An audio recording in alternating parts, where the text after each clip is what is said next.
Hi, everyone. We're going to just wait a few moments to let some more people into the Zoom room.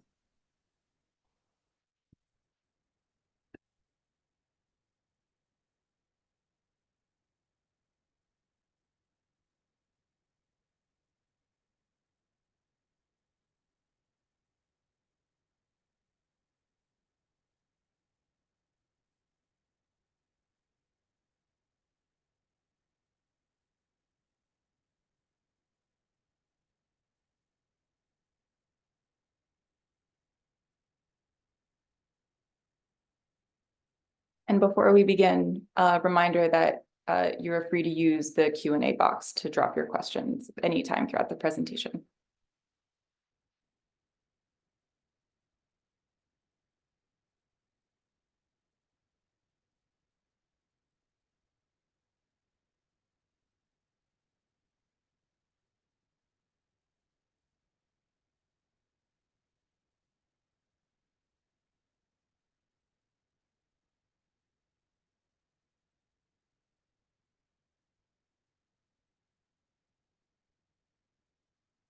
Okay, we'll go ahead and get started. So hello again. Thanks so much for joining the National Zoning Atlas for the second installment of our Metro Area Snapshot series. Today, we'll be diving into Jacksonville, Florida. We want to thank the Department of Housing and Urban Development for their generous support that is enabling our team's analysis of a set of the country's biggest metro areas. This webinar series will spotlight the various metros as they come online on our national map. I'm Diana Dragueris, and I am the Outreach Coordinator for the National Zoning Atlas.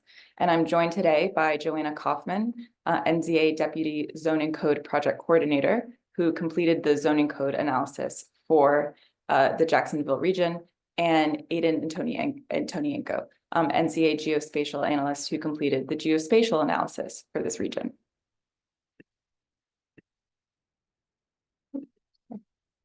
This is today's run of show.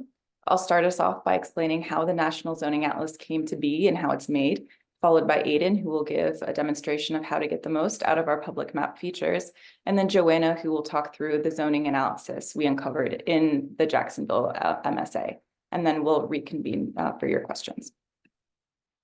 So what is the National Zoning Atlas? We are a collaborative research project working to digitize, demystify, and democratize U.S. zoning codes. Our product is a first-of-its-kind database and interactive map that displays the regulations that govern what and where people can build across the country. We're trying to unlock a better understanding about zoning, which we already know affects not only our built environment, but also our economy, our natural environment, our health, and of course, our housing, which we'll talk more about today. One unifying belief among our collaborative is the simple notion that zoning is way too complicated.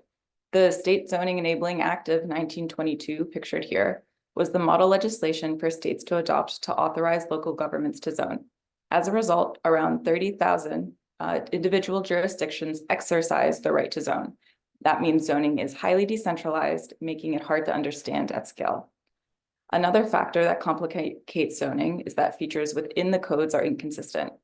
A low-density single-family district may be called R1, R40, or something else entirely. Code accessibility is also inconsistent, meaning it's sometimes hard to even locate a code online or in person. This is especially true in small and rural towns with limited planning staff. And then if you do manage to find a code and read it, you would agree the text is too long, convoluted, and filled with legalese. So all in all, way too complicated. The NZA responds to zoning's challenges by first creating a one-stop shop for zoning codes, meaning we collect and collate thousands of unique codes and store information about them in a single database. Second, our methodology produces a standardization of key code data points that enable apples-to-apples comparisons across jurisdictions. It allows us to present zoning districts cohesively on a single national map. And lastly, the NZA is able to cut through the noise and make the codes accessible to non-experts. Our easy-to-use online map also promotes public access and visibility and can be used as a tool for public education. It provides a simple but powerful visual component that instantly reveals zoning's more inequitable trends. As a testament to these claims, Here are a few examples of how some of our partners have activated their atlases to help influence policy, inform analysis, and drive research in the field. Our more famous advocacy use case comes out of Montana, where the think tank Frontier Institute used their Montana Atlas to convince lawmakers that the state's spike in home values was in part due to overly restricted zoning. The group succeeded in their campaign. This picture shows the Montana Governor Gianforte speaking after the adoption of a package of sweeping zoning reforms that included easing restrictions on ADUs and duplexes and triplexes, and that was passed in the spring of last year. In another example, our partner Housing Works Rhode Island publishes an annual housing fact book, and after releasing the Rhode Island Atlas in the fall, they incorporated zoning data into their analysis and enhanced the quality of the regional investigations. And you can see a page out of that book in the center. And then finally, Atlas data is being used in scholarly research, among which includes a collaboration with Cornell Tech to investigate methods to accelerate zoning data collection and standardization using natural language processing techniques. So I'll now cover the basics of how the map is built. The data inputted into the atlas has to be accurate enough to make sure it's usable by policymakers and clear enough for non-experts to understand. We do this through following a methodology enshrined in our how-to guide. This document contains instructions for the atlas's two work streams. There are analysts who work with code text and analysis who work with code GIS data. The guide also provides instruction for how to input information into our back-end online data entry tool and database, the NZA editor. The NZA leadership team regularly evaluates and updates this methodology to adopt more uniform and consistent conventions that are adapted from our ever-growing collection of zoning codes. The most recent version of this document was released just last month. So here is a view from inside the NZA editor. In every jurisdiction with zoning, analysts work together to establish the list of zoning districts present between the zoning code and map. Here you can see the zoning districts listed for Ithaca, New York. At this stage, we also identify what type of district it is. So that could be residential, mixed with residential or non-residential, and whether or not it is an overlay.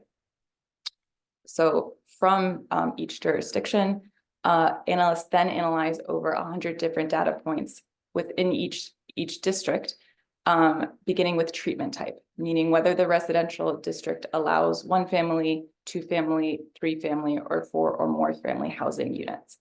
Here are some of the fields analysts fill out in the editor. You can see we track minimum lot size, setbacks, height caps, and parking requirements, among other various use, lot, and structural characteristics. So here is an overview of our analysis to date. Around 2,500 jurisdictions are currently in progress, which means analysts are actively contributing their data, their code and GIS data into the editor. And 3,900 jurisdictions are complete and searchable on the Atlas. And over 320 individuals have contributed to zoning code collection and analysis efforts.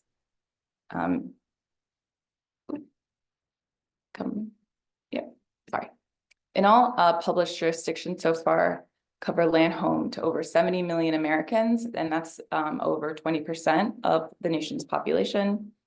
And here, this highlighted pink bit is Jacksonville, the Jacksonville MSA. I'll now hand it over to Aiden, who will walk us through how to best use the national map. Hi, everyone. So I'm going to briefly show you how to use the interactive atlas on our website. And if you want to use the atlas yourselves, you can access it through this QR code or at zoningatlas.org/atlas.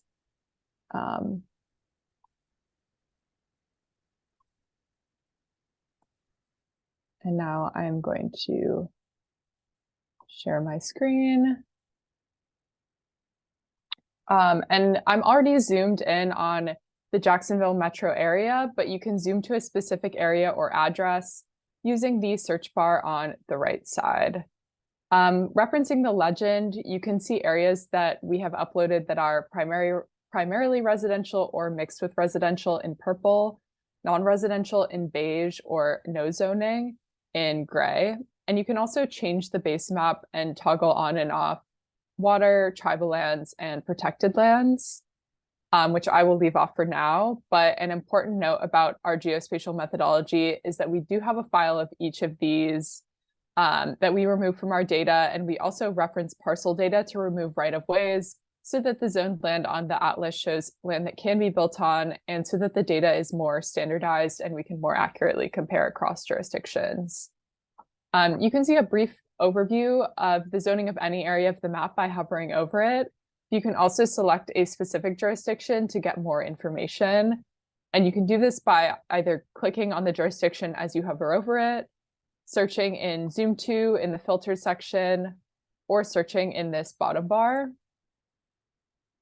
And I have oh, there we go. This is what I would call the jurisdiction view, and it's a great place to use the filtering feature, which is on the bottom left. The show me where people can build filter shows where you can build a certain type of housing as of right. So if I click the single family homes option on, the map updates to show only areas where you can build a single family home as of right. Referencing the results tab on the bottom right, you can see that you can build a single family home across 47% of the zoned land of Jacksonville as of right. I would also note that the entire map updates with the filter, but the results tab only shows the percentage for the selected jurisdiction. So you can always zoom out to explore the region and click on any neighboring jurisdiction to select it and view the filter results if you would like. If I change the filter to apartments with 4 or more units, the map will update again to reflect the filter, and you can see that you can only build a 4+ family apartment building in 4% of Jacksonville as of right. If you want to find out more about one of the districts that appears on the map, in this stage, you can either select it by clicking on it, like this, or you can scroll down to view the zoning district cards. And these cards update to show only the districts from the selected jurisdiction that are currently shown on the map. So all of the zoning districts shown right now allow for 4+ family housing as of right. And you can click on Zoom to district for any of these to zoom in on that specific district on the map. You can also click Show More Details, and any of these and see information about minimum lot size, parking, sewer and water, transit, ADUs, and more. You can also filter for these additional criteria in the advanced filter section. So if I wanted to see where you can build an ADU without occupancy restrictions, I can filter for that, and the results tab shows that this is allowed in 47% of the zoned land in Jacksonville. I'll leave the rest of the filters for you all to use on your own, but for now, I'm going to hand it over to Joanna to discuss our data across Metro Jacksonville in more depth.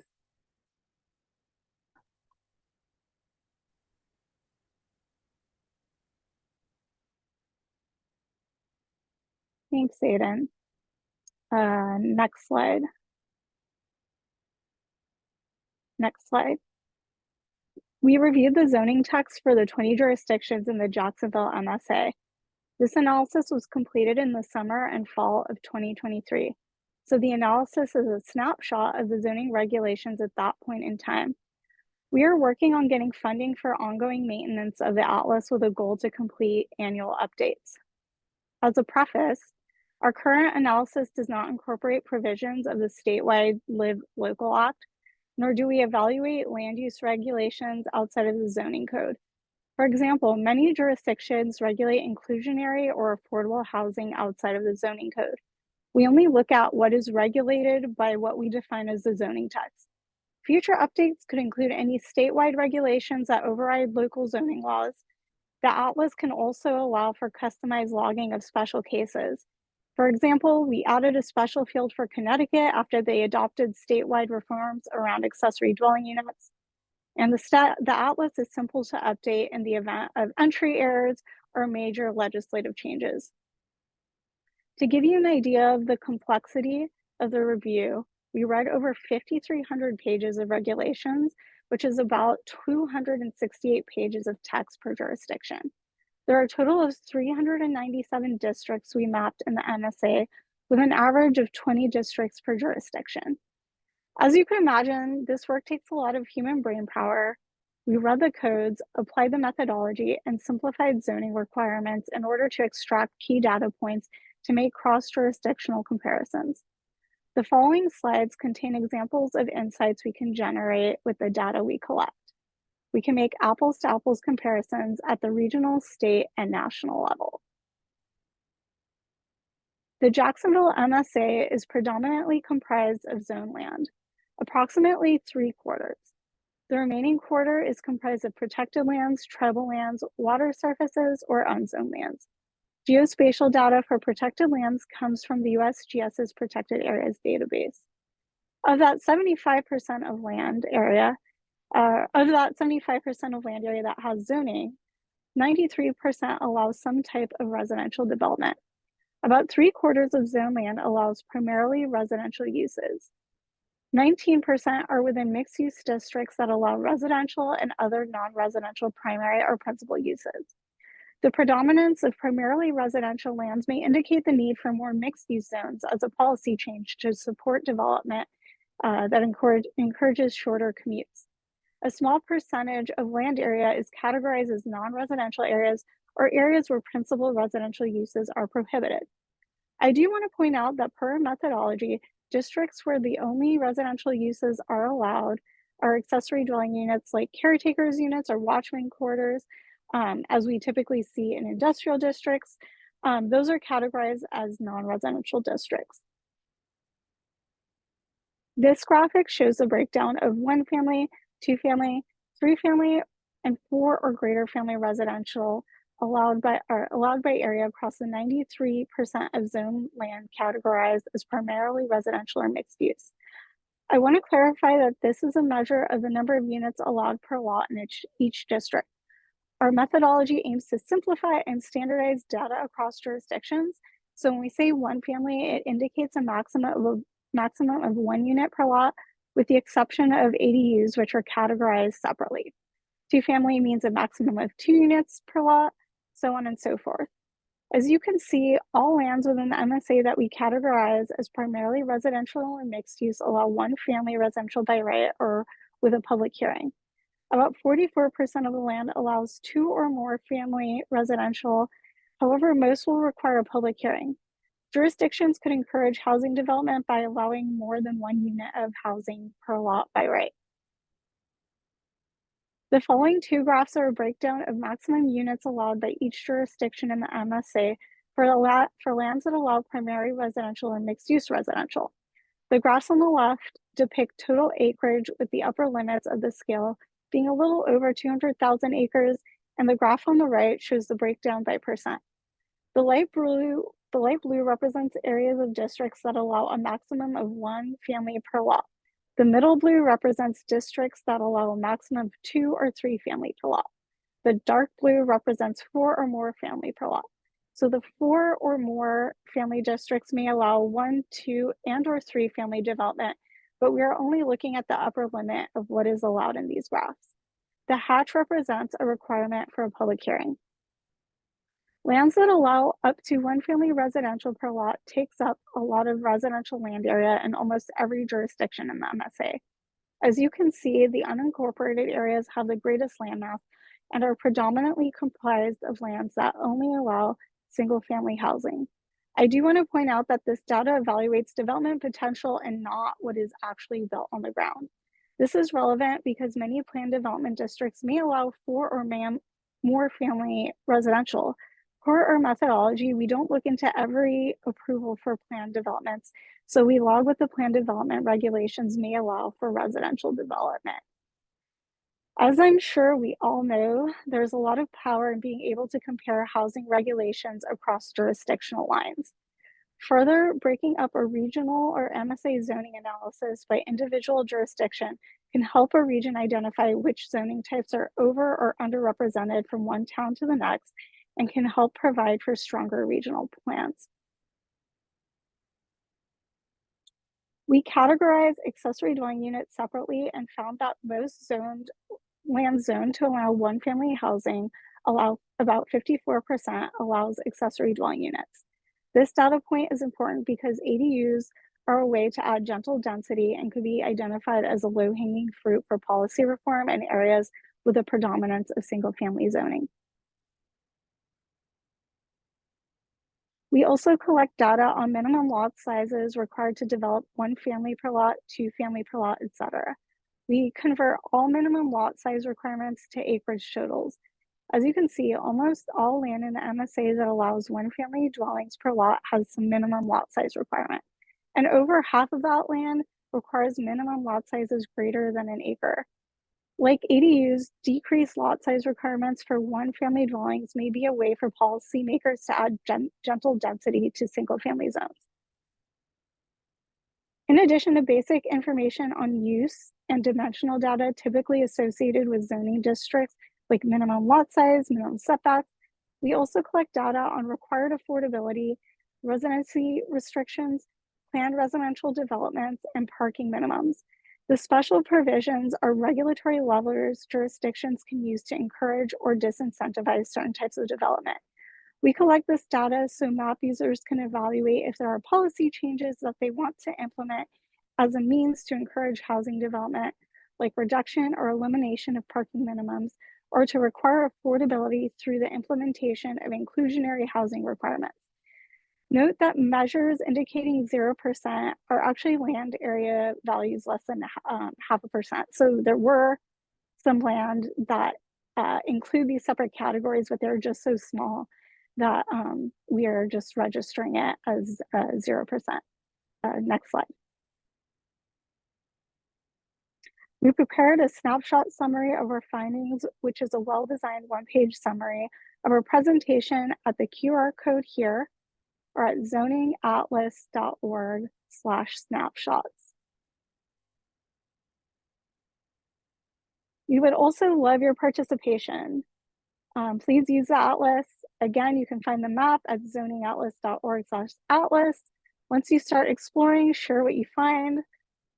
Also, share with us your zoning code updates, any corrections you might think are needed, or any questions you have about the atlas or methodology.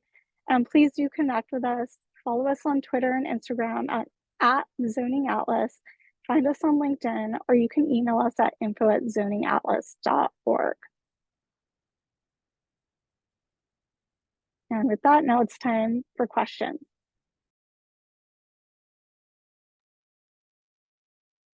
Thanks, Joanna.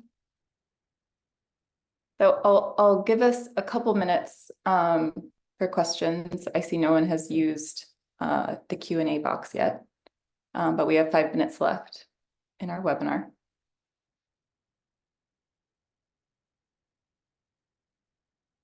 So while we wait, I'll just give some general kind of national project updates. The team, the research collaborative, and also analysts in our central team have been moving at a pretty impressive clip. So throughout this summer and into the fall, keep up with the national map just to see more areas come online.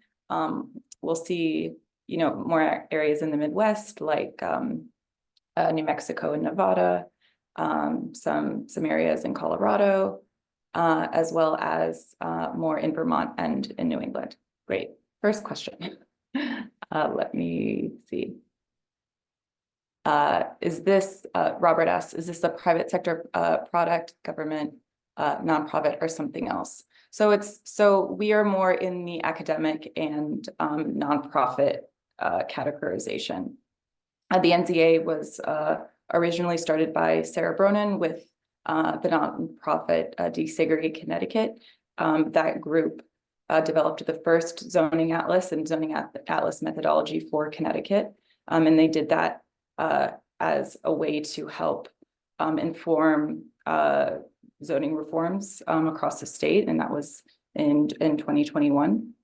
And that project got so much success that Sarah Bronin and team decided to expand it to a national project.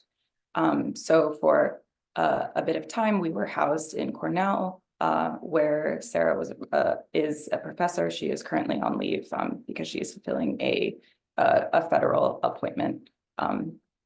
But since then, we've grown even faster, and our team has gotten even bigger. So we are now officially a nonprofit. So I hope that answers your question. David asks, you mentioned the methodology excludes PDs, so I guess plan developments, and for reasons that make sense from the data gathering side. But how does the Jacksonville Metro or Florida more generally compare to other areas as far as areas excluded by this decision? Do you want to take that, Joanna? Yeah, I just want to clarify, we're not excluding planned developments. It's just that we log them differently. And so generally speaking, planned developments will show up on the map as requiring public hearings. And because a lot of planned residential developments in particular will allow 1 family, 2 family, 3, and 4 or more family, those will typically show up as a map as all being allowed with a public hearing. So we don't log the specific requirements for each plan development just because we're not digging that deep. We are trying to, number one, standardize and simplify, and the amount of time it would take to dig up every separate approval for plan development areas, specific plan areas, et cetera, that have their own individual approval documents, which are not incorporated into the zoning code. It would just be so great. So I think what would be the most valuable comparison that could be made across jurisdictional lines is just seeing how much land area is regulated by plan developments. And unfortunately, plan developments, because they're tailored, we don't have specific development standards for the districts in each of those. So we could just see, are they allowed, and do they allow multiple types of housing? And then sometimes we will see the minimum development area. So some plan developments have a minimum area requirement, and sometimes those are quite large. So that might be, I think, the most useful comparison we can make across jurisdictions with plan developments. Mm-hmm. Okay, and a follow-up question. How does land requiring a hearing for 2+ units compare to other metros? Yeah, so we're still, I don't know if you want to jump in with that either, Diana. I can go first. This is the second metro area that we've completed, or that we've done one of these webinars. So we haven't had an opportunity to do a larger analysis between metro areas, but at least compared with the Las Vegas area, I would say that the Jacksonville metro is slightly more prohibitive in the sense that a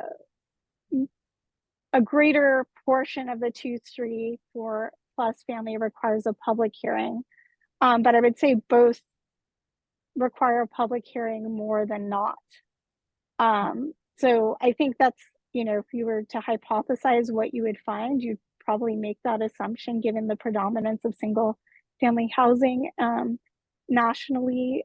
But I think it'll be interesting to see what the data shows, and we can answer that question with more detail in the future.